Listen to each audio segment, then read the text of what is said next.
সম্বন্ধে আলোচনা করেছেন। অর্থাৎ এটাই বাস্তব যে যেখানে বসবাস করব সেই বসবাস করার জায়গাটা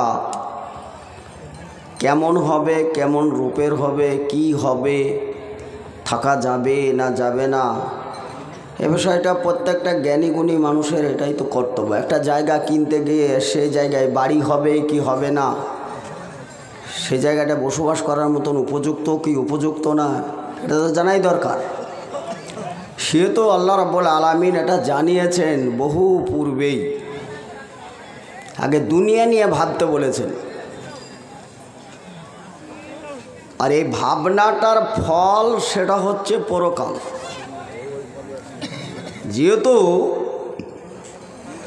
দুনিয়া সম্বন্ধে যদি আমাদের জ্ঞান না থাকে, তাহলে একই আয়াতের শেষ অংশে কিন্তু লেখা আছে তফিল আখিরাত। দুনিয়ায় যদি সুস্থ মস্তিষ্কে বসবাস না করতে পারেন, আখিরাতের বাজার খারাপ হবে, এটাই স্বাভাবিক।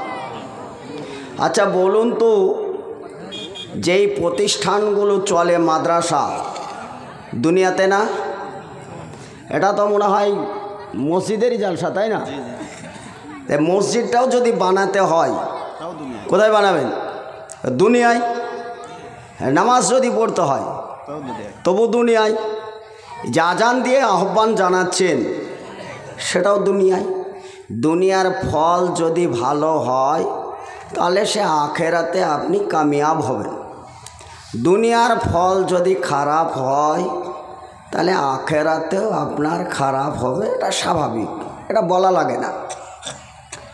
তবে এতটুকু জেনে রাখেন, নিজস্ব সম্পদ রক্ষা করতে গিয়ে সম্পদ বলতে এখানে সার্বিক বোঝানো হয়। আমার এখানে ভোটার অধিকার হতে পারে, এখানে আমার শিক্ষা হতে পারে, এখানে আমার মসজিদ হতে পারে, মাদ্রাসা হতে পারে, একদম সার্বিক বলা হয়েছে, টোটালটাই। তাহলে আমার একটা বাচ্চা অসুস্থ হলে সে বাচ্চাকে দেখভাল করার দায়িত্ব আমাকে গ্রহণ করতে হবে। তার যদি ফুসফুসি বা হার্ট ফুটোমুটো হয় তাহলে ডাক্তারি পরামর্শ নিতে হবে। কত টাকা লাগবে সেটাও একটা অ্যামাউন্ট তৈরি করতে হবে। এক কথায় ওই বাচ্চাটার সঙ্গে আমার হৃদয়ের সম্পর্ক। বাচ্চাটাকে বাঁচানোর জন্যে আমার পৈতৃক সম্পত্তিও যদি বিক্রি করতে হয়, তারপরেও কিন্তু ওই বাচ্চাটাকে বাঁচানো আমাদের একদম নৈতিক দায়িত্ব বা কর্তব্য। এই কর্তব্য থেকে যদি কেউ গাফেল হই, বাই চান্স বাচ্চাটা যদি ফুফাই ভালো হয়ে যায়, আপনাকে বাপ বলে ডাকবে, ডাকা কি উচিত? আপনি বাপ হিসাবে দায়িত্ব গ্রহণ করেননি, ফলে ছেলে হিসাবে ওটা তো পরের কথা। প্রথম দায়িত্ব ছিল আপনার, আপনি পালন করেননি। পরের দায়িত্বটা ছেলে পালন করবে কি করবে না ওটা ছেলে ভাববে। ওকে পরিষেবা আপনি দেননি, ফলে ওই ছেলেটা আপনাকে পরিষেবা দিবে কি দিবে না সে তো তার বিবেকে বলবে। তারপরেও বলছি, এই ছেলেটাকে বাঁচানো যেমন আপনার একেবারে অতিবাই কর্তব্য, জরুরি। অনুরূপভাবে মানিকদার এই বক্তব্যটা আমি এখানে বসে অনেকটা শুনেছি, আর যেখানে বসছিলাম সেখানে আওয়াজ শুনেছি, ক্লিয়ার বুঝতে পারি। তাহলে আপনার বাচ্চাটাকে বাঁচানো যেমন আপনার দায়িত্ব, তাতে যে কোনো মূল্য দিতে হতে পারে। আপনার জমি সম্পত্তি বিক্রি করতে পারে, বা সোনা দানা থাকলে বাঁধাও দিতে পারে। সুদ মুদ ওটা তো ব্রেনেই থাকবে না বাচ্চা বাঁচানোর জন্য। এইটা যেমন একটি আপনার দায়িত্ব কর্তব্য, তার পরেরটা হচ্ছে যেই বাচ্চাটা বসবাস করবে সেই বাপত্তি সম্পত্তি বা বাপের পৈতৃক সম্পত্তি রক্ষা করা, এটাও কি দায়িত্ব না? এটাও দায়িত্ব। তাতে যে কোনো মূল্য দিতে হতে পারে। ফলে রব্বানা আতিনা ফিদ দুনিয়া হাসানা শুধু মুখেই বললাম, আর আমার যেখানে ইবাদতের জায়গায় থাকবে না, আর আমি হাসানা হাসানা করলাম, আর আমি সামনের দিকে একটু চিন্তা ভাবনাই করলাম না। তারপরে তো বাজারটা আখেরাতের, তারপরের বাজারটা তো আখেরাতের। যেই সম্প্রদায় দুনিয়া ও আখেরাতের সমন্বয়ে বসবাস করে বা করি, তাদের তো ন্যূনতম জ্ঞান রাখা দরকার যে পরের জায়গাটা তো আমার আখেরাত। আমার আখেরাত ভালো করার জন্যে আমাদের নবী, মহানবী, বিশ্বনবী জনাবে মুহাম্মদুর রাসূলুল্লাহ জোরে বলি সাল্লাল্লাহু আলাইহি সাল্লাম বলেছেন, আপনার নিজের সম্পদ রক্ষা করতে গিয়ে যদি বুকের তাজা রক্ত দিতে হয় দিবে, তারপরও সম্পদ রক্ষা করতে হবে। তাহলে দুনিয়ার মানুষের বক্তব্য একদিকে, আর আমার নবীর বক্তব্য কোন দিকে? গ্রহণযোগ্য কোনটা বলেন? আমার নবীর কথাটা গ্রহণযোগ্য। জান দিয়ে হলেও, মাল দিয়ে হলেও, নিঃশ্বাস দিয়ে হলেও, আমার বিশ্বাস দিয়ে হলেও, তাহলে আমাকে বাঁচাতে হবে। প্রথম যেটা হচ্ছে যে আমরা যেখানে শান্তি পাই, পৃথিবীর সবচাইতে শান্তিময় জায়গা কোনটা একটু জোরে বলেন তো? মসজিদ, অবশ্যই মসজিদ। যেখানে শব্দ বলা হয়েছে হাইয়া আলাস সালাহ, হাইয়া আলাল ফালাহ, শব্দগুলো শোনার পরে 10 মিনিট বা 15 মিনিট পরে ওযু করার পরে মসজিদে ঢোকার আগে চিন্তা ভাবনা নিয়ে নিই যে সারা পৃথিবীতে যত জায়গা আছে তার মধ্যে একটা ভালো জায়গা আজকে আমার জন্য বরাদ্দ হয়েছে, তাহলে আমি এই জায়গাটায় যাই। এই জায়গাটা একটা শান্তির জায়গা, তাহলে সেই জায়গাটা যাওয়ার পরে আমি একটা দোয়া বলি, আল্লাহ মাফতালি আবু আবা রহমতকা। যারা জানি তারা বলি। এই ছোট দোয়ার জন্য ইউনিভার্সিটির দরকার নেই, কলেজের দরকার নেই। 2-5 দিন মসজিদে গেলে দোয়াটা মুখস্থ হয়ে যাবে। তাহলে সারা পৃথিবীতে যত জায়গা রয়েছে তার মধ্যে সবচাইতে ভালো জায়গা সেটা হচ্ছে মসজিদ। গায়ে প্রস্রাব লেগে গেলে মসজিদে ঢোকা যায় না, পায়খানা লেগে থাকলে মসজিদে ঢোকা যায় না, এমনকি গরুর গোবরও যদি লেগে থাকে লুঙ্গি টুঙ্গিতে তবু কিন্তু ইতস্ত করে যে গোবরটা লেগে আছে। সে তো আর জানে না ফতোয়া ফারাজ হালাল না হারাম, গোবরটাকে খারাপ মনে করে মসজিদে ঢুকতে চায় না। সামান্য গোবর আছে, সে মসজিদে ঢুকতে চায় না। তাহলে মসজিদটা কত পবিত্র জায়গা। তাহলে যেই জায়গাটা সামান্য প্রস্রাবের কারণে আমরা ঢুকতে পারি না, নিজেই আমি ঢুকতে পারি না, আর আজকে সেই মসজিদের কলেমার পতাকাকে উড়িয়ে দিয়ে জয় শ্রীরামের পতাকা খাড়া করে দিয়ে তারা জয় শ্রীরামের স্লোগান দিচ্ছে, আর আপনি বলছেন রব্বানা আতিনা ফিদ দুনিয়া হাসানা। দুনিয়ার হাসানা আপনার কাছে আছে। কারা করছে? কে করছে? তারা কিন্তু আমাদের মতনই মানুষ। আপনারই একটা ভোট দিয়ে তাকে খাড়া করে তুলেছিলেন, যে আপনার মূল্যবান সম্পদ সেইটা দিয়ে তাকে সমর্থন করেছিলেন। আমার ভাই সভাপতি সাহেব, ইনি আপনাদের ইমাম। কতক্ষণ পর্যন্ত দায়িত্ব পালন করেন? 4 রাকাত নামাজ, 3 রাকাত নামাজ, 2 রাকাত নামাজ, ফজরের হলে 2 রাকাত, জোহর হলে 4 রাকাত, আসর হলেও 4 রাকাত, মাগরিব হলে 3 রাকাত। এই 3 রাকাত বা 4 রাকাত 2 রাকাতের ইমামতি করে। আসসালামু আলাইকুম রহমতুল্লাহ, আসসালামু আলাইকুম রহমতুল্লাহ। এই সালাম ফেরার পরে আপনার স্বাধীনতা আছে না নেই? আপনি 2 রাকাত নামাজ পেয়েছেন, এখনও বাকি 2 রাকাত আছে। কি করবেন আপনি? 2 রাকাত পড়তে পারবেন না উঠে? তার মানে আপনি স্বাধীন হয়ে গেলেন। তার মানে ভাইয়ের ইমামতিটা ততক্ষণ ছিল যতক্ষণ জামাতের মধ্যে ছিলেন। সালাম ফিরিয়ে দিল, তা আপনার যদি বাকি সলাৎ থাকে তাহলে আপনি আদায় করেন, আর যার বাকি নেই সে তো ফকিররা উঠেও বলে যে আমি অমুক জায়গা থেকে এসেছি গো, আমার স্ত্রীর অপারেশন হবে, তা আপনাদের জন্য আমার সাহায্যের জন্য এসেছি, কিছু দেবেন। বলে না, অধিকার আছে না নেই?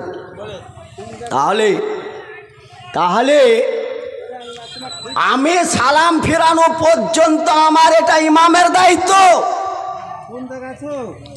কিন্তু আমার মসজিদের সম্পদ চুরি হচ্ছে, চুরি করেছে, চোর ধরা পড়েছে। বলেন এবার চোরের বিধান কি? চোরের বিধান এখন হাত কাটা। মুজিবুর ভাই হাত কাটুক দেখি, পারবে? কেন পারবে না? আপনাদের তো ইমাম। পারবেন না হাত কাটতে? কিসে বাধা দিল? কেন পারবে না? তার মানে মজিবুর ভাই আপনার হাত কাটার ইমাম না, ওই পর্যন্ত ইমাম না। আসসালামু আলাইকুম রহমতুল্লাহ, আসসালামু আলাইকুম রহমতুল্লাহ, এই পর্যন্ত ইমাম। হাত কাটার ইমামকে যদি হাত কাটতেই হয় আর তার যদি বিধিবিধান চালু করতে হয়, তার রায় দিতে হয়, তাহলে এখন রায় কে দিবে? হয় ভারতের প্রধানমন্ত্রী নতবা মুখ্যমন্ত্রী। 1,24,000 নবী ও রসুল এসেছিলেন দুনিয়াতে দিন প্রতিষ্ঠিত এবং প্রতিষ্ঠা করতে, আর প্রত্যেককে এহকাল থেকে পরকালের সন্ধান দিতে, দুটো সমন্বয়ে হালাল রুজির ব্যবস্থাটা করেছিলেন, খাদ্য খাবারের ব্যবস্থাটা করেছিলেন। কথা বলার সময় সদা সর্বদা মৃত্যু সামনে দেখার পরেও যেন মিথ্যে কথা বলে মুনাফেক হয়ে বেঁচে লাভ নেই, সত্য কথাটাই বলতে হবে। তাহলে 1 সত্যবাদী হওয়া, 2 হালাল রুজি খাওয়া, 3 রসুলের আদর্শই আপনার আদর্শ গড়া। তাহলে 4 ন্যায় বিচারক হওয়া বা ন্যায় বিচার করা। এখন যদি হাত 1,24,000 নবী রসুল আসার পরে যেনারা দায়িত্ব গ্রহণ করেছেন, চোর হলে তার হাত কাটো, বিবাহিত দুজনে যদি হয় তাকে কাতেল করো, আর যদি অবিবাহিত হয় তাকে 100 বার ডুররা মারো, আর বেনামাজি হলে তো মুসলমানের কবর থেকে আলাদা করে টানতে ফেলে দাও, তো মানুষের মধ্যে পড়ে না। তাহলে এই বিধিবিধানগুলো চালু করে যতগুলো আমরা রায় দিতে দেখেছি বা পেয়েছি, আমাদের নজরে এসছে, 1,24,000 নবী রসুলের মাধ্যম দিয়ে এই দিন প্রতিষ্ঠিত হয়েছিল। কিন্তু আপনার বর্তমানে যদি একজন হাত কাটার বিধিবিধান চালু করতে হয়, তাহলে রায়টা দিবে কে?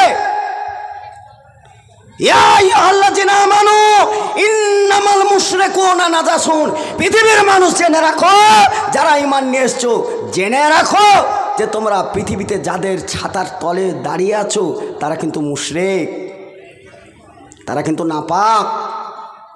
আর তুমি কিন্তু ওযু করছো, হাত পা এই ঠান্ডার সময় ধোয়ার পরে তুমি কিন্তু সাক্ষ্য দিচ্ছ আশহাদু আল্লা ইলাহা ইল্লাল্লাহু ওয়াহদাহু লা শারিকা লাহু ওয়া আশহাদু আন্না মুহাম্মাদান আবদুহু ওয়া রাসূলুহু। সাক্ষী দিই না এটা বলেছি তো। তাহলে আমি শীতের মৌসুমে ল্যাপ কথা ছেড়ে দিয়ে ওযু করে মালিক হিসাবে কোনো লাসারিক ছাড়াই এক আল্লাহ ছাড়া অন্য কাউরের কথা কিন্তু আমরা ভাবিনি, আর ওটা আমাদের ব্রেন মস্তিষ্কে নাই। যিনি এই রাস্তার যিনি মেন ডাইরেক্টর তিনি হচ্ছেন মুহাম্মদুর রাসূলুল্লাহ সাল্লাল্লাহু আলাইহি সাল্লাম। তাহলে বলুন, জেনা করলে তাকে হত্যা করতে হবে, ইসলামিক হুকুম, উভয় জেনা করেছে তো হত্যা করতে হবে। হত্যা করার জন্য কে হবে? তাহলে দেশের কাজী, বিচারক, ইমাম, তারা রায় দিবে। তো মজিবুর ভাই রায় দেখি, আপনার এই জুমা মসজিদের ইমাম জেনা করেছে, ধরা পড়েছে, রায় দেখি কাতাল করতে হবে। রায় মজিবুর ভাই দিতে পারবে না। এই রায়টা দিবে কে? এই রায় দিবে অমিত শাহ। এই রায় যদি দিতেই হয় তাহলে দিতে হবে কে? ভারতের প্রধানমন্ত্রী নরেন্দ্র মোদী। এই রায় যদি দিতেই হয়, বাংলার মুসলমানের রায় খাড়া করতে হলে তাহলে বাংলার মুখ্যমন্ত্রী মমতা ব্যানার্জি, এরা যদি রায় দেয়, এদের কি জেল ফাঁসি হবে? এদের জেল ফাঁসি হবে না। কেন? জনগণের রায়ে তারা প্রতিনিধি হয়েছে। আর আপনাদের একটুটা ফাটা নেতৃত্বে এই লোক ইমাম হয়েছে। এই লোক যদি একবার এই রায় দেয় তো 14 শিকের ভাত খেতে খেতে জান জ্বলে যাবে। এমনিতেই তো সংসার চলে না, তা আর একদিন আর তো সংসার উকি মারবে না কেউ। আমরা এমন লোকের নামাজ পড়াই, আর এমন আমার মুসল্লি, আমার ঘরে যদি উনুন না জ্বলে কেউ ঘুরে তাকাবার লোক নাই। লাখ লাখ টাকা কাগজের মুড়ি করে মুড়ি খেয়ে বেড়াচ্ছে, লটারিতে টাকা মারছে, লুডো খেলছে, ফ্লাশ খেলছে, জুয়া খেলছে, ভালো ভালো নর্তকী মেয়েদের পিছনে টাকা খরচ করছে। দিনের স্বার্থে 10 টাকা চাইলে পাওয়া যায় না। জাতি রব্বানা আতিনা ফিদ দুনিয়া হাসানা, তোমার এই হাসানা যে তোমার নেতৃত্ব চলে না, তুমি নেতৃত্ব দিতে পারো না। যত নবী রাসূল এসেছিলেন কোনো মহিলাকে ইমাম বানানোর কথা আল্লাহ রসুল পর্যন্ত ওই নবীগুলো কেউ বলেননি, ইমাম হিসাবে কেউ আসেননি। কিন্তু আমাদের ইমাম, বাংলাদেশের ইমাম হাসিনা ছিল, সেও ইনশাল্লাহ ডবল বেটা ছেলে। আর আমাদের বর্তমানে ইমাম এখন তো আমাদের মমতা ব্যানার্জি আছে, এ 3 ডবল বেটা ছেলে। আর তার মাথার ওপর আছে এই যে অমিত শাহ, তারপরে মোদি। আমরা খুব ফেরাউনের কাহিনী পড়তাম আর বলতাম মানুষ এত জঘন্য হতে পারে,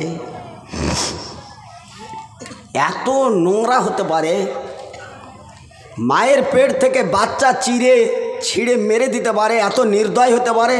বাচ্চা দেখলে তো এমনি মায়া মমতা লাগে। অ্যাক্সিডেন্ট হয়ে যদি মারা যায়, টেকার উল্টিয়ে মাও মারা গেছে, বাচ্চাও মারা গেছে। বেশিরভাগ কার জন্যে চোখের পানিটা আসবে বলুন তো, কথা বলুন? বাচ্চাটার জন্য আসবে না? মায়ের জন্যে মা মারা গেল, আর বাচ্চাটার জন্যে আমাদের এত দরদ উতলিয়ে পড়লো কেন? কারণ বাচ্চারা হয় নিষ্পাপ, ওরা পাপ বুঝে না, ওরা ডাঁড়িতে মেরে খেতে হয় এটা বুঝে না, সুদ খেতে হয় এটা বুঝে না, কাউকে গলায় গদ্দনি দিতে হয় এটা বুঝে না। বাচ্চা ছেলেরা ওরা নিরামিষ হয়, একবার ঝামেলা করলে আরেকবার গলা ধরে পীড়িত করে, একটা বিস্কুট হলে ভেঙে আধখান দেয়। বাচ্চাদের অনেক দয়া মায়া, ওরা মিলজুল করে থাকতে পারে। আরে এক জায়গায় থাকলে ঝামেলা ঝঞ্ঝট হতে পারে, কিন্তু বাচ্চাদের মধ্যে যে দয়া মায়া দেখা যায় ওটা আমাদের মধ্যে দেখা যায় না। যার জন্য বাচ্চারা যখন মারা যায়, ডাক্তারও আমরা দেখেছি, ডাক্তারি পরামর্শ নিয়েও দেখেছি, মুরব্বী মানুষ হলে তার চিকিৎসা একরকম, আর ছোট বাচ্চা হলে তার চিকিৎসা আর এক রকম।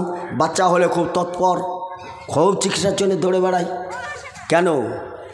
বাচ্চাদের এখনও স্বপ্ন আছে, পৃথিবীতে হয়তো আরও এখনও বেঁচে থাকতে পারবে, পৃথিবীর মায়া মমতা, পৃথিবী কেমন দেখার জন্যে তাদেরকে একটু তৎপর হয়, তাদের একটু চিকিৎসাটা ভালো হয়।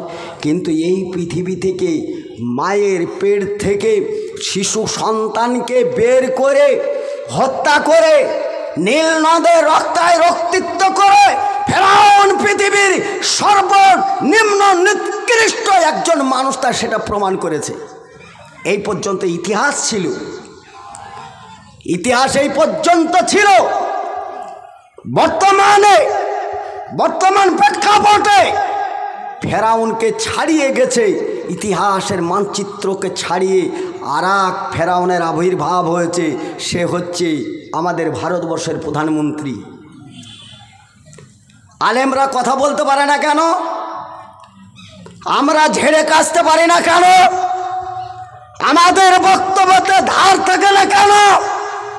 কারণ আমরা খুব নিম্ন শ্রেণীর মানুষ, গরিব মানুষ, ভিখারির ছেলেরা। কাউরির বাপ আছে বা কাউরির মা আছে, বাপ নেই, কাউরির বাপ আছে মা নেই, এরকম এতিম দুস্থ গরিব মিসকিনের ছেলেদেরকে এই সমস্ত ছোট ছোট প্রতিষ্ঠানগুলো দেয়। আমরা তাদের সম্পূর্ণ দায়িত্ব না নিতে পারলেও কমসে কম দুবেলা দুমুষ্ট খাইয়ে একটু ধর্মীয় ভাবাবেগ, ধর্মীয় কালচারের মাধ্যম দিয়ে তাদের অন্ধকারের জগৎ থেকে ফিরিয়ে নিয়ে এসে তাদের সামনে একটি ফুটেজ, তাদেরকে একটু আলো দেওয়ার চেষ্টা করি যে তারা একটু শিক্ষিত হোক, দেশের মানচিত্র চেঞ্জ করুক, হালাল বুঝুক, হারাম থেকে বিরত থাকুক। নীতি আদর্শর শিক্ষা দেওয়াই। হাঁড়ি হান্ডিটা ভালো মতন জ্বলে না যাদের, মানে আমাদের, আমরা নাকি আজকে সেই সমস্ত প্রতিষ্ঠানে জঙ্গির আখড়া খুলেছি। এই অমিত শাহ আর এই মোদি, তারাই আর পৃথিবীতে কোনো কর্মসূচি পেল না। একটা কর্মসূচি পেয়েছে যে জঙ্গির আখড়া মাদ্রাসাতে তৈরি হচ্ছে, মসজিদগুলো তৈরি হচ্ছে। তাহলে আমরাই বড় সমস্যা ভারতের। তোমরা সবাই থাকবে, কোনো সমস্যা নেই। আমাদেরকে নিয়ে সমস্যা। একটি পেঁয়াজ কাটার জন্য মাদ্রাসাতে একটি পাওয়া যায় না, ছুরি পাওয়া যায় না। পেঁয়াজ কাটার জন্য একটা ভুতড়ায় হাসুয়া পাওয়া যায় না। আর সেখানে বলে জঙ্গির আখড়া। জঙ্গি সম্বন্ধে ধারণা আছে? জেট বিমান সম্বন্ধে ধারণা আছে? সে তো থাকাই দরকার। দেশের জঙ্গির আখড়া আমরা না, জঙ্গির আখড়া তুমি বন্ধু, ভুল আমাদের। কারণ খাদ কেটে কুমির নিয়ে এসে চাওয়ালাকে প্রধানমন্ত্রী বানানো হয়েছে। চায়ের কেটলি হাতে ধরে টেনে টেনে চা চা করে বেড়াচ্ছিল, সেই চাচাই ভালো ছিল। ও চাচা এখন প্রধানমন্ত্রী হয়ে এখন আমাদের ওপরই ছুরিটা ঘোরাও। তোমার লজ্জা থাকা দরকার। এই কথাটা বলার পরে আমাদেরকে আবার খুঁজে বেড়াচ্ছে না তো? এই কথাটা বলার পরে তো আমাদের খুঁজে বেড়ানো দরকার। আমরাও তো জঙ্গি ছড়ি বেড়াচ্ছি। বলবে যে অমুক জায়গায় বক্তব্য রাখছিল মজিবুর ভাইয়ের সভাপতিত্বে এই গ্রামে, ও বক্তব্য ওপেন বক্তব্য রেখে দেশে সন্ত্রাস ছড়াচ্ছে। ধরে নিয়ে যাও, কে রুখে তোমাদেরকে? ধরো। ভাই সকল, আমরা মুখ খুলে গা ঝেড়ে কথা না বলতে পারার আমাদের অনেক কারণ। এই কারণটা যে আমাদের হাঁড়িটাই তো ভালো চালাতে পারি না, বাড়িটাও চালাতে পারি না। মুখ খুলে কথা বলতে গেলে তো কমসে কম উকিলের পরামর্শ নিয়ে কেসটাতে লড়তে গেলেও তো 10 টাকা লাগবে, লাগে না? এই 10 টাকা যদি মসজিদে চাই, আসসালামু আলাইকুম ভাই, আপনাদের জন্য বলতে গিয়েছিলাম গো, আমার 3-4টে কেস হয়ে গেছে, তা আপনারা কিছু টাকা পয়সা একটু সাহায্য করেন। হিরোইনে লাখ লাখ টাকা খেয়ে হিরোইনে টাকা খরচ করলো, 10 টাকা চাইতে গেলে ওর পকেটে গাদা টাকা ভরা আছে, ও টাকা দেখতে হবে না। পকেটে গোল আছে নোট, কোনটা তাই গোল নোট, বুঝেন তো? ঠক করে ফেলছে, ফেলে ও বুক পড়েছে। হ্যাঁ, মসজিদে আসলেই চাইতে হয়। আজকে এই মানিক দা আরে দীপক দা আমার সঙ্গে ছিল, আমার মাদ্রাসাতে ছিল। হরিয়ার পাড়ায় বলে আমারই মাদ্রাসায় ছিল সারাদিন। এটাই তদন্ত ছিল। এবিপি আনন্দ যারা বিজেপির দালালি করছে, তারা এসে একটা নিরীহ ছেলে যার বাড়িতে একটা ছাগল আর 2টো মুরগি ছাড়া টালি লাগানো বাড়িতে এখন পর্যন্ত ঘরে ছাদ দিতে পারেনি, আর সেই ছেলেটাকে তকমা লাগিয়েছে যে জঙ্গি তকমা। তা আসাম থেকে প্রশাসন এসে এই ছেলেটাকে উঠিয়ে নিয়ে চলে যাচ্ছে। তো পশ্চিমবাংলার পুলিশ তুমি কি করছিলে? আসাম থেকে আসবে, তোমার কোনো দায়িত্ব নেই? কেন দায়িত্ব পালন করেনি? এটা আমার মুখ্যমন্ত্রীর কাছে দাবি, অবিলম্বে আপনার থানা যেগুলো আপনার আন্ডারে আছে, আপনি এখন পর্যন্ত সুস্থ মস্তিষ্কে তাদেরকে অবিলম্বে আপনি ঠিকঠাক করুন। থানাতে আরএসএসের ঘাঁটি করেন না। আমরা নিরীহ মানুষ, আইনের দ্বারস্থ হই। আমরা নিরীহ মানুষ থানার আশ্রয় গ্রহণ করতে চাই। শস্যের মধ্যেই যদি ভূত ভরা থাকে, তাহলে ভূত আর কি দিয়ে ছাড়ানো যাবে? ফলে মানিকদা একাই বলে বিষয় তা না, আমরাও বলি। আরে তো ওই ছেলেটার নাম আব্বাস, ওর বলছে যে জাল পাসপোর্ট করে বিদেশের সঙ্গে আমদানি রপ্তানি করে। নিজের পাসপোর্টের পয়সা মনে হয় বিল মেটাতে পারবে না, এরকম একটা গরিব মানুষ। আমরা সেখানে গিয়ে দেখে এসেছি, তোমরা কোথায় লেখাপড়া করেছো, কোন কলেজ ইউনিভার্সিটির শিক্ষিত লোক? তোমার পড়ার আমার বড় পার্থক্য এতটা কেন? আমার চোখে আমি অরিজিনাল পাসপোর্ট দেখলাম, আর তুমি কেন জাল পাসপোর্ট দেখে গেলে তো বলো।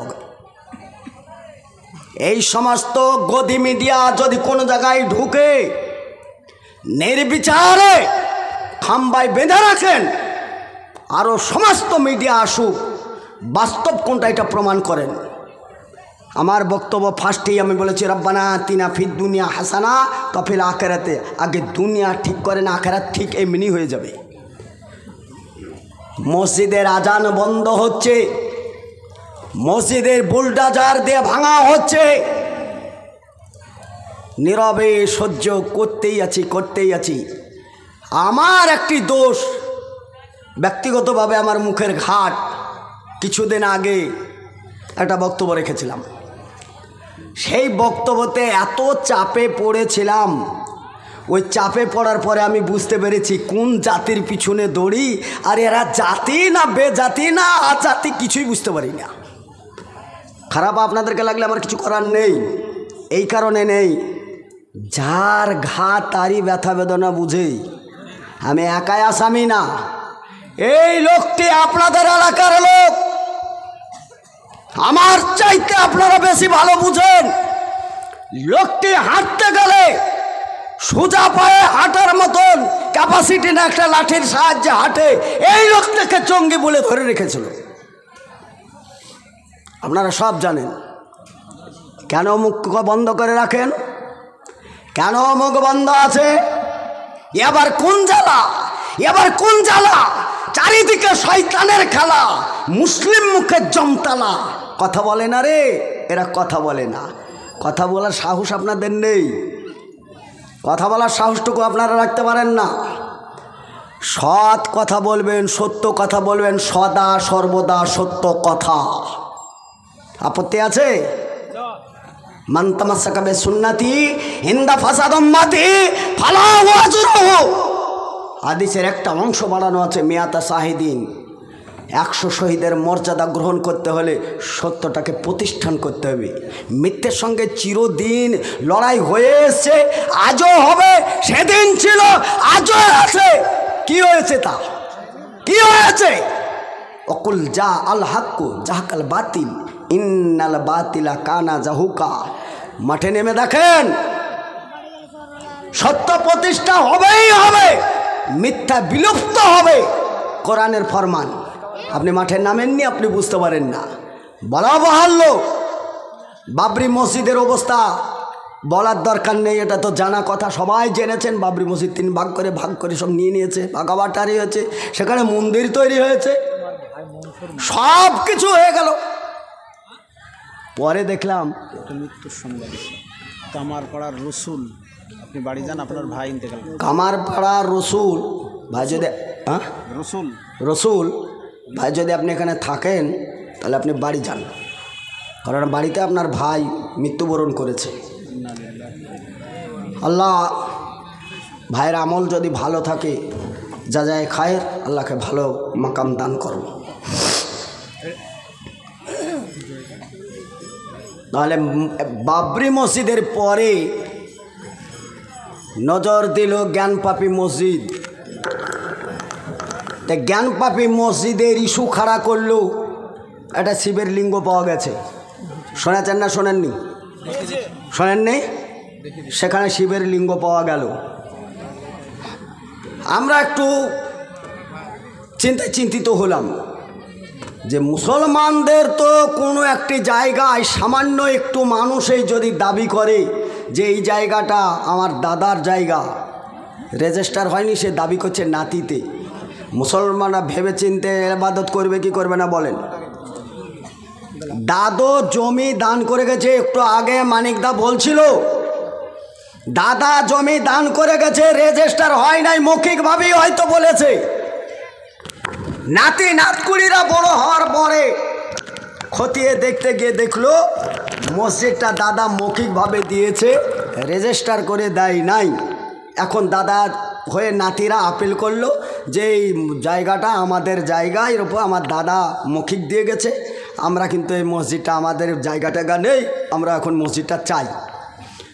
জনগণ কিন্তু আজীবন নামাজ পড়ছে, 3 পিঁড়ি নামাজ পড়ছে, এখনও মসজিদটা বাঁধনের মধ্যে আছে, সমাজ আছে, প্রচুর লোক আছে, 1000 লোকের দাবি যে আমরা এখানে দীর্ঘদিন সালাত আদায় করছি। অতএব তুমি আবার হুট করে কি বলছো? আর ওই ছেলেটা বলছে তুমি 1000 বছর ধরে পড়লেও কিন্তু আমার দাদা যেটা দিয়েছে মৌখিক, আমার কাছে প্রমাণ আছে বা দলিল আছে, বলেন তো, একজন বিপক্ষে আর 1000 জন সপক্ষে কোনটা টিকবে? বলেন। একজনের টিকবে। কেন টিকবে? তার কাছে দলিল আছে, তার কাছে দলিল। ওর লড়াই হচ্ছে দলিলের ভিত্তিতে। একজনের দলিলে 1000 জন যদি আমরা সামাজিকভাবে ব্যর্থ হই, একজন যদি টিকে যায়, আমাদেরকে মসজিদ ছাড়তে বাধ্য।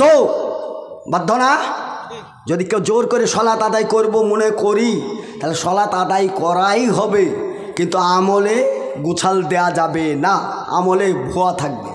তাহলে আমরা জেনে শুনে জ্ঞান গরিমা রেখে আমরা ইবাদত করার চিন্তা ভাবনা মানসিকতা নিয়ে, কোনটা হালাল কোনটা হারাম, কোন জায়গায় বৈধ কোন জায়গায় অবৈধ, কোন জায়গায় ইবাদত চলবে কোন জায়গায় চলবে না, এটা দাগ খতিয়ান দেখে আমরা পারফেক্ট জায়গায় আমরা ইবাদতখানা তৈরি করি। হুট করে বললো যে জ্ঞানপাপী মসজিদে বড় একটা লিঙ্গ পাওয়া গেছে, তো চিন্তা ভাবনার ব্যাপার। কারণ ভারতবর্ষে আমরাই তো বসবাস করেছি 1000 বছর ধরে, আমাদেরই তো নেতৃত্ব চলেছে, আমরাই তো ছিলাম। হতে পারে ভারতীয় হিন্দু যারা যারা আজকে সুর চেঞ্জ করে নিরীহ জাতির ওপর ইঙ্গিত করে বুঝাটা চাপিয়ে দেওয়া হচ্ছে, বকলমে ইতিহাস খুঁজে দেখলে তাদের অস্তিত্ব আছে কি না তাই তো আমার সন্দেহ। প্রথমে আমি বলেছিলাম এর জন্য একটি বক্তব্যতে, সোশ্যাল মিডিয়ায় সেটা গিয়েছে, আজকেরটাও যাচ্ছে। সোশ্যাল মিডিয়া তোর বন্ধ নেই।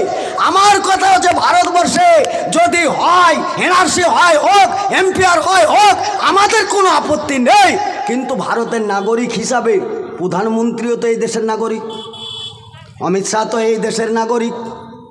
তাহলে আমার যদি এনআরসি হয় তাহলে গোড়া থেকে শুরু হোক। প্রধানমন্ত্রীর কাগজটা আগে দেখাবে, তারপরের কাগজটা তার লাইনে আমাদের থাকবে। কথা ঠিক কি না? জোরে বলেন। তাহলে প্রথম কাগজ আমরা দেখতে চাই ভারতের প্রধানমন্ত্রী যে মসনদে বসে নেতৃত্ব দিচ্ছে তার কাগজ আগে প্রমাণ করুক যে ভারতের সিটিজেন, সে ভারতের নাগরিক, তার সেটা প্রমাণ করুক। আমরা পরেরটা তার লাইনে আছি। অধীর চৌধুরী বর্তমান মুখপাত্র, মুসলমানের দ্বারে দ্বারে ঘুরে ঘুরে ঘুরে ঘুরে হিরো হয়েছিল।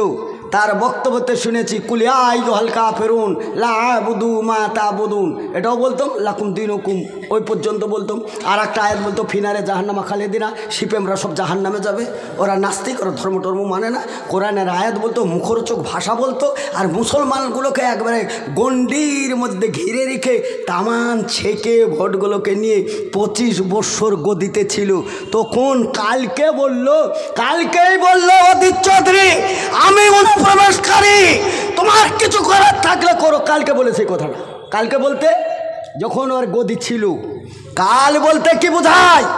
গদিতে ছিল তখন এই কথাটা বলেছে। আজকে তার গদি তো নদীতে চলে গেছে, দাঁড়াবার আর জায়গা নেই। যেই পাতা চাটতো সেই পাতাটাও মনে সামনে না থাকায় এখন আর দাঁড়াবার জায়গা নেই। এখন কোনো জায়গায় তো আশ্রয় নিতে হবে। লাট খাওয়া মাল সুর চেঞ্জ করেছে, এখন সুর চেঞ্জ করে বলছে পশ্চিম বাংলায় অর্থাৎ মুর্শিদাবাদ, মালদাহা, দিনাজপুরে অনুপ্রবেশকারী না তো এত মুসলিম সংখ্যা কী করে হলো? 73% মুসলিম। যে অনুপ্রবেশকারী যদি না হয় তাহলে এত লোক কী করে হলো? চৌধুরী বাবু, এই যে অধীর চৌধুরী বন্ধু, তোমাকে খুব ভালো করে চিনি, একই থানার লোক আমি, আমাকেও তুমি চিনো। কান খুলে শুনে রাখো, অনুপ্রবেশকারী আমরা মুর্শিদাবাদ, মালদা, দিনাজপুরের লোক, এটা পরে প্রমাণ হবে। তুমি আগে প্রমাণ করো তো তুমি এই দেশের নাগরিকটা। আমার খুব ভালো করে জানা আছে অধীর চৌধুরী বাংলা থেকে ঝাঁটা খেয়ে এই দেশে এসে নেতৃত্ব দিচ্ছে। ওর কোনো কাগজ ঠিক নাই, ও অনুপ্রবেশকারী হলে সে হবে। তার দোষটাকে গোপন করার জন্যে সোহেল সালাবের মাথায় চাপি দেবে, আর আমি তোমার বোঝা মাথায় বুহি নিয়ে আমাকে কি বোকা পেয়েছো, না হাতে চুড়ি দিয়েছি আমি যে তোমার বোঝা আমার মাথায় চাপাবে আর আমি সহ্য করব? তোমার মুখ আছে আমার নেই, তোমার হাত আছে আমার নেই। তুমি মিথ্যা কথা বলে প্রচার করতে পারো, আর আমি সত্য কথা বলে তোমার ঢাকনা দিতে পারি না। এরকম জিন্দিগি নিয়ে বসবাস করি না, খুব সাবধান। বিজেপি সরকারকে বলি, দেশে রাজনীতি করতে এসছো, করো, কোনো আপত্তি না, আমরা ভোট দিয়েছি তোমাদেরকে, দেও, তুমি প্রধানমন্ত্রী হয়েছো, কিন্তু ধর্ম ধর্মের জায়গায় রাখো, আর রাজনীতি রাজনীতির জায়গায় রাখো। ধর্মের আবেগ দিয়ে রাজনীতি চালাতে গিয়ে শুভেন্দু অধিকারীকে তুমি বগলের তলে ডাকলে শুধু মুসলিমদের নিন্দে করার জন্যে ওকে কি স্পেশাল কোটা দিয়েছো যে মুসলিমদের হয়েই কথা বলতে হবে, বিরুদ্ধেই কথা বলতে হবে? একদিন ওকে ভালো কথা কোনো কলেজ ইউনিভার্সিটিতে শেখায়নি, কোনো কি শিক্ষক নেই, নিরপেক্ষ দৃষ্টিকে নেই। কারণ তৃণমূলের কাছে অনেক পাতা চেটেছে, অনেক পাতা চেটে চেটে পেট গোল হয়ে গেছিলো। মুখ্যমন্ত্রীর স্বপ্ন শুভেন্দুই দেখেছিল, আমরা দেখিনি। আমরা চোখ বন্ধ করে ভোট দিই, সে দিদির খাতাতেই যাক আর দাদার খাতাতেই যাক, আমরা দেনেওয়ালা আর তোমরা লেনেওয়ালা। নিয়েছো নাও। দেখলো এখানকার পাতা তো ফাঁকা হতে চলেছে, পশ্চিমবাংলায় মনে হয় বিজেপি চলে যাবে, হুট করে ঢুকে যাবো, হাঁড়িটা আমার কাছে চলে আসবে, বাড়িটা আমার হয়ে যাবে, পেটটা আমার গোল হবে। পেটে এখন ভাত পড়ছে না, তুমি তৃণমূলের নিন্দে করছো।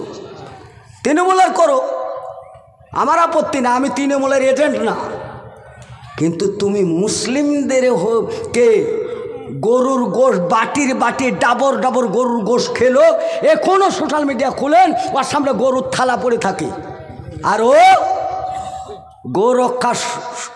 গোরক্ষা সুরক্ষার কমিটি হয়ে এখন গরুর প্রেমিক হয়েছ তুমি। মিঠন চক্রবর্তী, তাকে তো ভালোই চেনেন, মুসলমানের ছেলেরা চিনবে না তো কারা চিনবে? ছেলেরা চেনে চেনে, মেয়েরাও চিনে। তার ছবি অনেক তাবিজ করে গলায় রাখে, এত ভক্ত, এত প্রেমিক। মিঠন চক্রবর্তীর তার ডায়লগ আমার এক কথা 100 কথা সমান। তার ডায়লগ মারবো এখানে পড়বে শ্মশানে। তার ডায়লগ এমএলএ ফাটা কেষ্ট। তোমার এই কেষ্টগিরিটা সিনেমার মধ্যে ছিল, ওটা ঠিক ছিল। বাইরের জগতে এসে তোমার ছেলে হাওলা গাওলা কেলেঙ্কারিতে ফেসেছে, ছেলেকে সুশিক্ষা দিতে পারোনি তুমি। তৃণমূল থেকে সরে বিজেপির ছাতাতে ঢুকে আর কিছু পেলে না। তোমার তুরুপের তাস বানানোর জন্য মুসলিম সম্প্রদায়কে পেলে। ওপেন কথা বলেছে, কান খুলে শুনুন।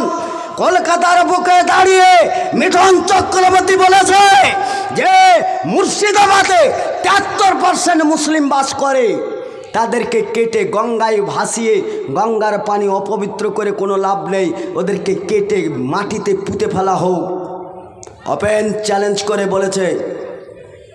আমার বক্তব্য হচ্ছে, পশ্চিম বাংলা মমতা ব্যানার্জির নেতৃত্বে, মুখ্যমন্ত্রীর নেতৃত্বে দেশ চলছে, বাংলা চলে।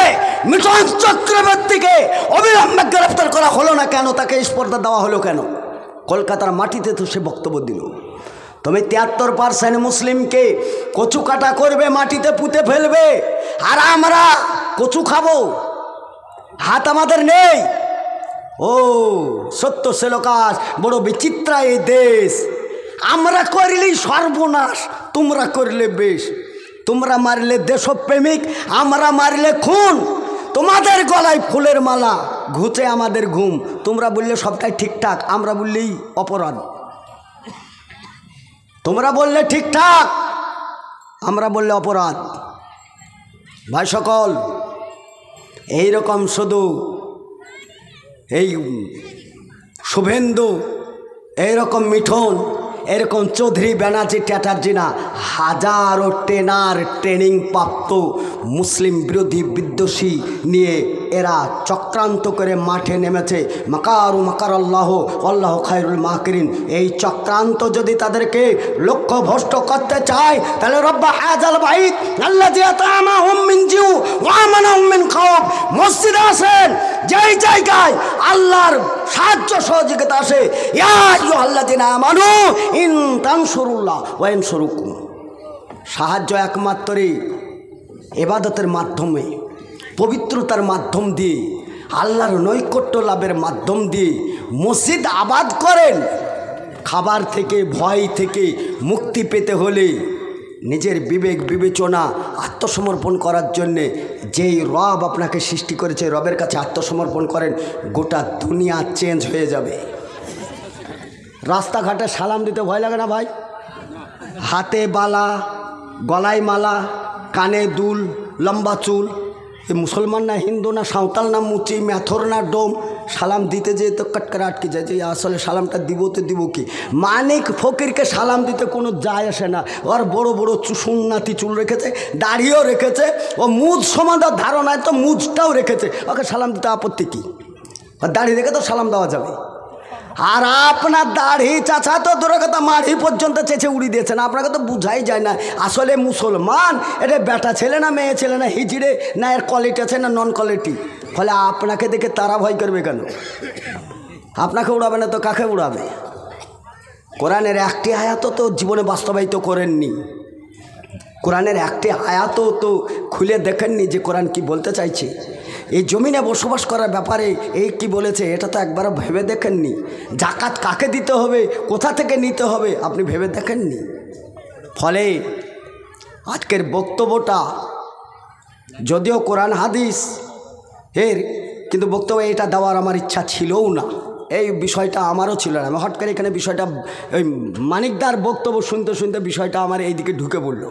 আমি এই বক্তব্যটা নিয়ে আসিনি, আমি শুধু মানুষের কোয়ালিটি কে কেমন আর কারা কোন পর্যায়ের এইটাকে বিষয় খাড়া করে নিয়ে এসেছিলাম। বলতে এক জায়গায় বলেছিলাম যে পৃথিবীর সবচেয়ে নিকৃষ্ট মানুষের তালিকায় যার নামটা পেয়েছিলাম ইতিহাসের মানদণ্ডে, তার নাম ফেরাউন। সেটা আমরা দীর্ঘদিন আলোচনা করেছি, পড়েছি, বলেছি, এখনও বলি। কিন্তু ভিতর তার চাইতেও যে নিকৃষ্ট মানুষ এখনও বসবাস করে ফেরাউনের এজেন্ট, সেটা কিন্তু এই পর্যন্ত তদন্ত করে দেখেনি। এখন তদন্ত করে দেখতে যাচ্ছি, এই তদন্ত করে দেখতে গিয়ে দেখা যাচ্ছে ওরে বাপরে, ফেরাউনের তো চাচাতো ভাই অমিত শাহ, এ তো ফেরাউনের এজেন্ট নিয়ে বসে আছে, তো প্রধানমন্ত্রী। এ তো দ্বিতীয় ফেরাউনের শুধু না, নাম্বার 1 2 করলে কোনো সময় এ ওয়ানে যাবে আর কোনো সময় ও ওয়ানে যাবে, এরকম একটা নিকৃষ্ট মানুষ। দুর্ভাগ্যজনক আমাদের প্রধানমন্ত্রী, আমাদের দেশের প্রধানমন্ত্রী। দেশ আমাদের কলেজা দিয়ে আমরা এই দেশকে শাসন করেছি, এই দেশকে আমরা পরিচালনা করেছি। हिंदू का पहला हरूफ है, मुसलमान का पहला हरूफ मीम है और मीम मिल करके हम है तो हिंदुस्तान है। আমরা হিন্দুস্তান হিন্দু মুসলিম মিলে এই দেশকে গড়েছি। কোথা থেকে উঠভট এসে তুমি গদি পেয়ে তুমি আজকে ঠিক থাকতে পারো না। গুজরাটের মাটিতে ফেরাউন যে কাজটা করেছিল এই প্রধানমন্ত্রীর নেতৃত্বে, মোদির নেতৃত্বে ফেরাউনের চাইতে নিকৃষ্ট কাজে করেছে। সেও বাচ্চা ছেলেকে পেট থেকে চিরে মেরেছে, ইও পেট থেকে চিরে ত্রিশূলের আগাই করে ঘুরি আগুনে পুড়ি মেরেছে। এর এজেন্টগিরি আর একজন করছে, হিন্দা নাম শোনেন নাই? হিন্দা একটা মহিলার মধ্যে পরে ঈমান নিয়ে এসে আল্লাহ তাকে হেদায়েত দান করেছে, আল্লাহ তাকে ক্ষমা করুক। কিন্তু তার ইতিহাস তো এখন পর্যন্ত ইতিহাস ক্ষমা করে না, তার ইতিহাস তো জানা আছে। হিন্দা রসুলের সাহাবী, একবারে নিকটতম সাহাবী, রসুলের চাচা আমির হামজা, যে বীর যোদ্ধা, ইসলামের একটা ঢাল তরবার, তার বুকের তাজা কলেজাকে হিন্দা চিবি খেয়েছে। আমরা ইতিহাস থেকে জানতাম হিন্দার মতো নির্দয় এরকম নোংরা পৃথিবীতে আর মনে হয় কোনো মেয়ে নেই। কিন্তু এখন যা দেখছি তার এজেন্ট এখন আছে। আং সাং সুচি নামে মায়ানমারের প্রধানমন্ত্রী, তার নেতৃত্বে মায়েদের স্তনটা কেটে নিয়েছে আর একটা স্তন ছিল, সেই শিশু বাচ্চা ওই স্তনটাকে অজান্তেই মা মারা গেছে, ওই স্তনে মুখ লাগিয়ে বাচ্চাটা চুপ চুপ চুপ চুপ করে চাইছিল, দুধ পান করছে, মরা মায়ের দুধ পান করছে। একটা বডি থেকে রক্ত লহু বেরিয়ে রক্তই কাপড় ভিজে গেছে, আর একটা দুধ পান করছে। নির্দয় আং সাং সুচির নেতৃত্বে ওই ছেলেটাকে নিয়ে এসে কড়াইয়ে ভেজে সোশ্যাল মিডিয়ায় দেখিয়েছে। তাহলে যুগ যুগ ধরে ফেরাউনের দাবানল চলছে, আগামী দিনে আরো চলবে। কিন্তু সেই যুগে মুসা আলাইহিস সালাম ছিলেন, ওই যুগে মুহাম্মদ সাল্লাল্লাহু আলাইহি সাল্লাম ছিলেন, কিন্তু এই যুগে এই যে উম্মাত, এই যে ওয়ারাসাতুল আম্বিয়া আপনারা আমরা, আমাদের কিন্তু দায়িত্ব এখন ছেড়ে চলে যায়নি, এখন দায়িত্ব আমাদের মাথার উপর চেপে আছে। যিনারা চলে গেছেন তেনারা দায়িত্ব বুঝিয়ে দিয়ে গেছেন, আপনার আমার দায়িত্ব বাকি আছে। রব্বানা আতিনা ফিদ দুনিয়া হাসানা তফিল আখিরাতে হাসানা। দুনিয়ায় যদি আপনি সুস্থ মস্তিষ্কে যদি বেঁচে থাকতে চান, ভালো থাকেন, সুস্থ থাকেন, তাহলে পরে দুনিয়ার আবাদ আল্লাহর সন্তুষ্টর জন্য করতে হবে, আল্লাহর সাহায্য আসবে। ওই যে বদরের প্রান্তরে 313, ওই যে বদরের প্রান্তরে 313, ইমানদার দরকার, একাই কাফি, ইমান দরকার। মুসলমান কারা জানেন? শেষ কথায় আসি, যুদ্ধ ছিল তরবারির, দিন প্রতিষ্ঠিত দিনের। সাহাবীদের মধ্যে থেকে একজন উঠে বলল, আমিরকে যে বলছে যে দেখুন, এর আগে তো আমরা কম ছিলাম, অল্প লোক থাকাতেও আমাদের এত মনে দুর্বলতা আসেনি, আজকে তো সংখ্যায় অনেক, দুর্বল মনে হচ্ছে যে আজকে বিজয় গ্রহণ করব না, মনে হচ্ছে এরকম। যিনি আমির ছিলেন, নেতৃত্ব দিচ্ছিলেন, বিচক্ষণ ব্যক্তি, তিনি বলতে চাইলেন, দেখা যাক সকাল থেকে এই পর্যন্ত কী আমল করেছি। করতে বলছে যে পর্যাপ্ত দাঁতন না থাকায় মেশক ছাড়াই আজকের সালাত আদায় হয়েছে, তাই না? অনেক সাহেবরা বললেন জি হ্যাঁ। বললেন যুদ্ধ এখন পরে হবে, আগে দাঁতনটা হোক। ডাল কাটলো, কেটে সব মড়মড় করে ভেঙে সব হাতে ধরে দিল, ওই দাঁত মাছ। দাঁত খাস করে দাঁত মাসছে। শত্রু বাহিনী তারা অপর থেকে চাতক পাখির মতন চেয়ে দেখছে, বলছে কী ব্যাপার, যুদ্ধ ছিল তরবারি বর্ষা ফর্সার, আর এরা দাঁতন করছে, মানে কি এটাই যে খুব নাগালে পেলে কি তাজাই চিবিয়ে খাবে? এই জাতির সঙ্গে যুদ্ধ করার মতন সৎসাহস আমাদের নেই। বিনা যুদ্ধই মুসলমানের বিজয় দান হয়েছে। আপনি আজও যদি বিশ্বনবী মুহাম্মদুর রাসূলুল্লাহ সাল্লাল্লাহু আলাইহি সাল্লাম শেষ আমল হিসাবে যেটা রেখে গেছেন সেটা হচ্ছে দাঁতন, আর আপনি শেষ আমল হিসাবে কানে বিড়ি রেখেন, আপনি সেই মুসলমান। শেষ আমল ছিল রাসূলের দাঁতন, আর আপনি শেষ আমল কানের ভিতরে বিড়ি ভরা, মুখে খৈনি ভরা। হাই রে মুসলমান পোড়া কপাল, তোমাকে ও অমিত শাহ আর ওই মোদি আসবে না, তো কে আসবে গো? চাচা কার কামনা করছেন? এদের আজাবই আপনাকে গ্রেপ্তার হতে হবে। সুম্মা তাদউনা ফালা ইস্তাজিব, নিরুপায় হয়ে দোয়া করবেন। মাশাআল্লাহ, একটা দোয়ায় তিরপলের ওপরে যাবে না। যে জর্দা খোরের দোয়া যদি কবুল হয় তাহলে হাদিস মিথ্যে হয়ে যাবে, বিড়ি খোরের দোয়া যদি কবুল হয় তো হাদিস মিথ্যে হয়ে যাবে, গুল খোরের দোয়া যদি কবুল হয় তো হাদিস মিথ্যে হয়ে যাবে। হালাল ছাড়া হারামের দোয়া কবুল হবে না। এই হারাম খড়িগুলো ছেড়ে দেন, হালাল আসেন, দেখেন আবার নতুন জীবন পাবেন, দুনিয়া পাবেন।